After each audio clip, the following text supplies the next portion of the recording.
Depuis plusieurs années, des articles nous parlent des méfaits sur la santé avec la consommation des nitrites. Je ne suis ni un médecin, ni un chercheur, ni quelqu'un de laboratoire, ni encore moins un scientifique. Je suis un boucher, cuisinier et manipulateur des produits de conservation qu'on appelle les sels nitrités. Malheureusement, à mon avis, ces articles créent un vent de panique. Aucunement, je ferai la promotion ou le procès des sels nitrités. Je vous ferai un historique, je vous parlerai de la composition, les risques, les bienfaits de son utilisation, le dosage, dans quelles circonstances nous devons l'utiliser et qui doit l'utiliser. Je ne veux pas que les commentaires, moi je fais ci, je fais ça. C'est à titre informel, en tant que professionnel de l'alimentation, que je vous fais des mises en garde quand, et je vous dis encore, qui doit manipuler ces produits. Je vais donner des noms de commerces, des sites.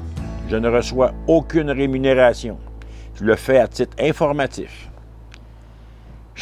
Moi, je le fais sous la réglementation. Ce que je vous fais là, c'est sous la réglementation canadienne, car chaque pays a sa réglementation.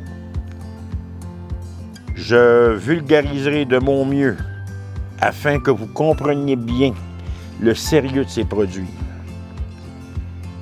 et que vous fassiez une idée éclairée. On a affaire avec des produits qui sont aussi bienfaiteurs que destructeurs.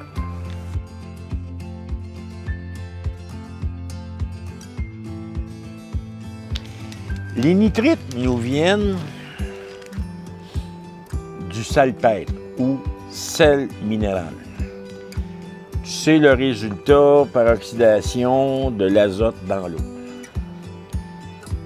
Avant même l'Antiquité, l'être humain s'aperçoit que d'entreposer ou garder la viande de ses chasses dans des endroits où il y a la présence de nitrites, la viande se conserve mieux et que certains maux digestifs disparaissent. L'utilisation des nitrites comme agent de conservation remonte à plus de 5000 ans.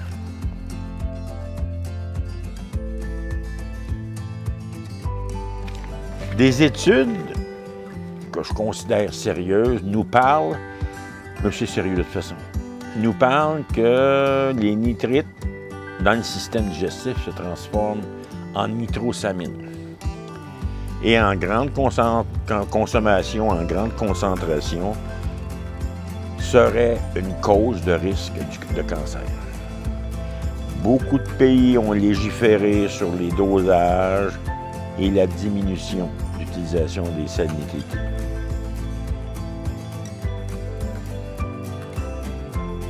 Les nitrites ont leur rôle dans l'écosystème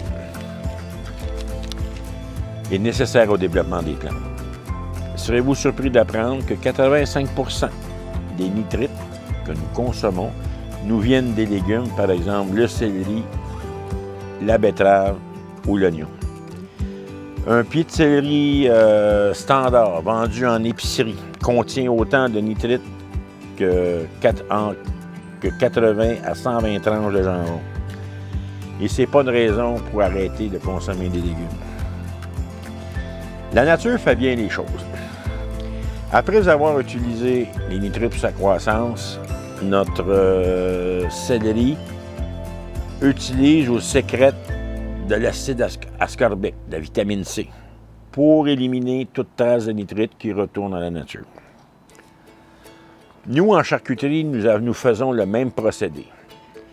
Nous utilisons des nitrites, un dosage donné, et au lieu de l'acide ascorbique qui est très, très goûteux, on va utiliser son pendant qui est l'érythorbate de sodium, moins goûteux. C'est le miroir de la vitamine C. De brillants chercheurs ont trouvé les moyens d'extraire des légumes du céleri ou des betteraves les nitrites naturels et la vitamine C. Vous verrez sur les emballages au Canada, charcuterie naturelle et dans les contenants, dans les ingrédients, céleri, un légume, betterave. C'est une façon de contrecarrer, mettre produits naturels, car il est interdit au Canada de vendre des charcuteries qui ne contiennent aucun nitrite.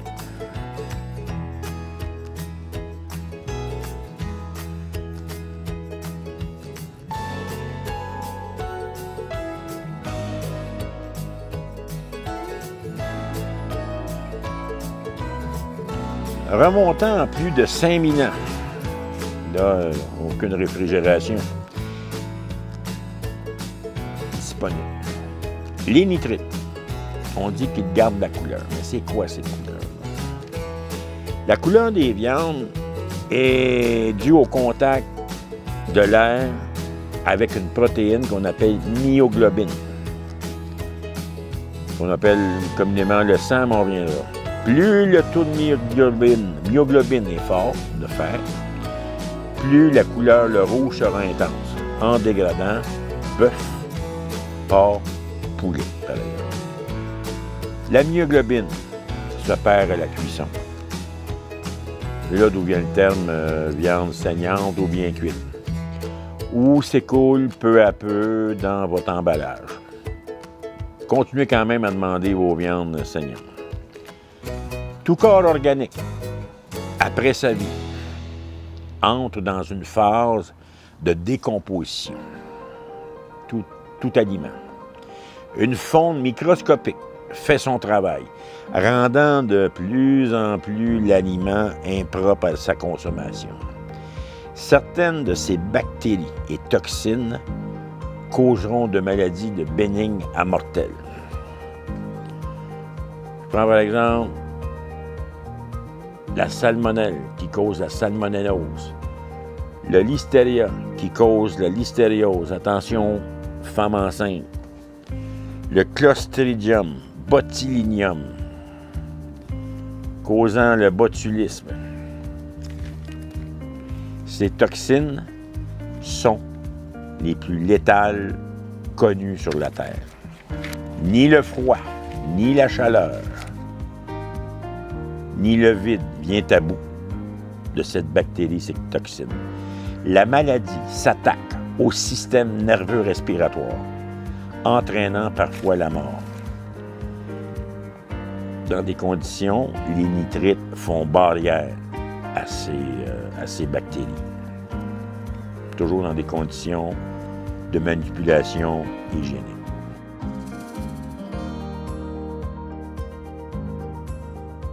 Les premières réglementations sur les dosages des nitrites remontent à la fin du 19e et 20e siècle.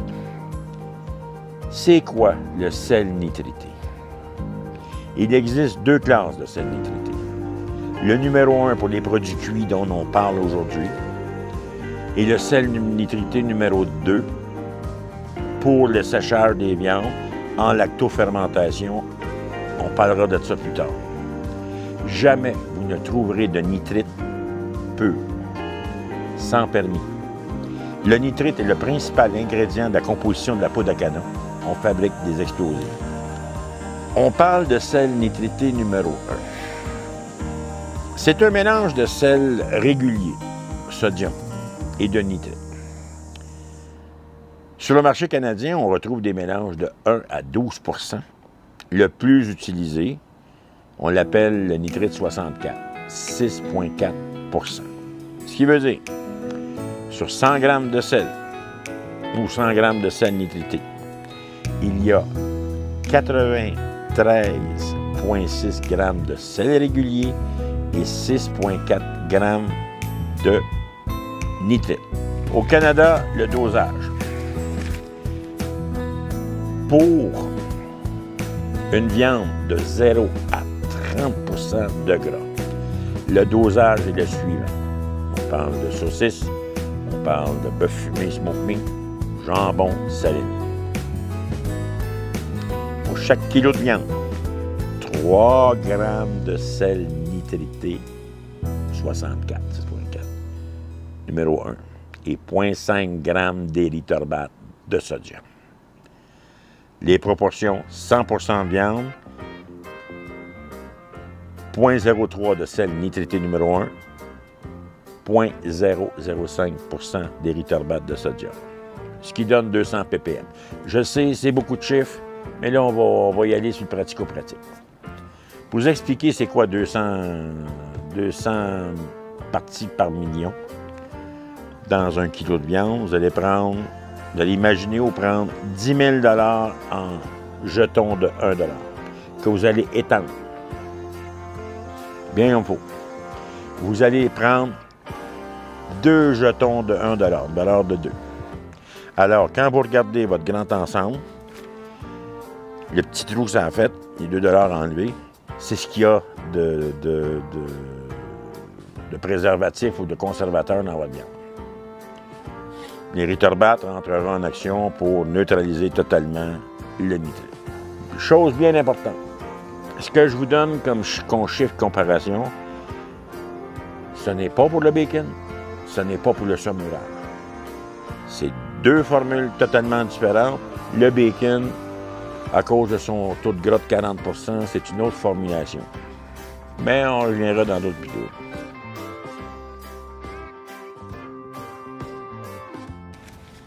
Si vous demeurez dans la cuisson de produits frais, à consommer dans l'immédiat, vous n'avez aucunement besoin de cette vidéo. Un des côtés amusants de la cuisine, c'est la création, l'improvisation. On ajoute un peu de ci, on enlève ça, c'est amusant. En charcuterie, avec l'utilisation des conservateurs, comme les sels nitrités, il n'y a aucune manœuvre possible. C'est une pratique de précision. Chaque écart, chaque erreur peut avoir de graves conséquences. Cette pratique est réservée aux professionnels ou aux personnes adéquatement formées. Exemple, je fabrique beaucoup de saucisses fumées de salami. Pour avoir un beau produit, je dois m'arranger que le gras fasse un moelleux, se mélange à ma chair à saucisse, que la chair de mon boyau reste flexible, tendre, et tout ça va se sceller sans aucune perte de matière. Mais avant ça, je dois vous ajouter que plus on hache une viande, plus qu'on la coupe, plus elle est ouverte à la contamination extérieure. On a juste à penser au syndrome du hamburger. À toutes les le colis, à chaque saison estivale, il y a des rappels, il y a des gens malades. Alors, je reviens à ma saucisse, mon produit. Pour avoir un beau produit, je dois rester en bas du point d'ébullition, ce qui veut dire 212 au 100 Celsius. Ma cuisson va se faire durant 3 à 4 heures. Je commence à 150 Fahrenheit, je vais jusqu'à 180 Fahrenheit. Là, je suis dans la zone rouge pour la contamination bactérienne. J'ai pas le choix. Si je vais en haut de ça, ma sauce touche, je perds tout mon gras. Si je vais en haut du point d'ébullition, je perds tout mon gras. Le boyau se rétracte trop vite. C'est un produit qui est sec. Pas bon. C'est là que j'utilise, quand je suis dans cette zone-là, que je vais utiliser des nitrites, sel nitrité et des érythorbate. Aussitôt que j'atteins à cœur la température de 150 Fahrenheit, immédiatement mes saucisses sont plongées dans l'eau glacée pour 1. Arrêter la cuisson, 2. Stabiliser mon mélange et 3. Commencer la réfrigération immédiate. Les dangers probants, sont les personnes qui s'improvisent charcutiers. Malheureusement, je connais une personne avec aucune formation qui fait des saucisses dans son garage au noir depuis des années. Ne jouez pas avec les produits de conservation sans formation. Vous devenez un danger pour vous et pour les personnes que vous aimez. On travaille au centigramme, moi je suis au milligramme. Je suis un fou, j'arrondis même pas. C'est des balances qui sont faciles à trouver, soit en petite quantité ou en grosse. Je ne niaise pas avec ça.